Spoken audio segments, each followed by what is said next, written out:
ఈరోజు మనం జెండాను ఎగరవేస్తున్నాం. జాతీయ జెండా రూపకర్త పింగళి వెంకయ్య. ఈయన ఆంధ్రుడు.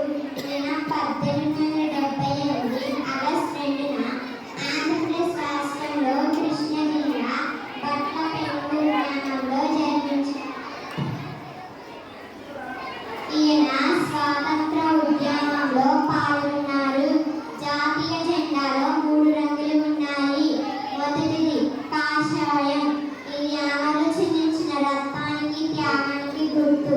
రెండవది తెలుపు వర్ణం, పేదలంతా ఒకటై పోరాడి దోపిడీని నిలువరించి సాధించిన శాంతికి గుర్తు.